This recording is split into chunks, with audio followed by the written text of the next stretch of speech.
দুনিয়াতে যত অদ্ভুত অদ্ভুত প্রশ্ন সব আপনি মুসা আলাইহিস সালামের মাথা থেকে পাবেন। বিভিন্ন বিষয়ে আল্লাহরে প্রশ্ন করতেন। সাইয়েদনা মুসা আলাইহিস সালাম আল্লাহরে বললেন, আল্লাহ আপনি আমার এমন একটা জিকির শিখাইয়া দেন যে জিকিরটার শব্দ আপনি আর আমি ছাড়া কেউ জানবে না।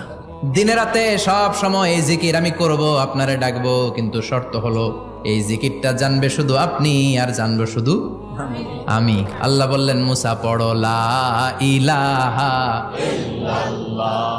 মুসা আলাইহিস সালাম কয়, মাবুদ এটা তো জাতীয় জিকির, সবাই জানে। আমি তো চাইছি এক্সেলেন্ট একটা জিকির, কারো কাছে নাই, শুধু আমি জানবো আর আমি পড়বো। আল্লাহ বললেন, মুসা এই লা ইলাহাকে যদি এক পাল্লায় রেখে দাও, তাম বিশ্ব, 7 আকাশ 7 জমিনটারে তুলে যদি তুমি আরেক পাল্লায় রেখে দাও, লা রাজাহাত কাফাতু লা ইলাহা ইল্লাল্লাহ, মুহূর্তের মধ্যে লা ইলাহার পাল্লা ভারী হয়ে যাবে। ও মুসা, তুমি যতই এক্সক্লুসিভ জিকির চাও, লা ইলাহার চেয়ে দামি জিকির আমার কাছে নাই।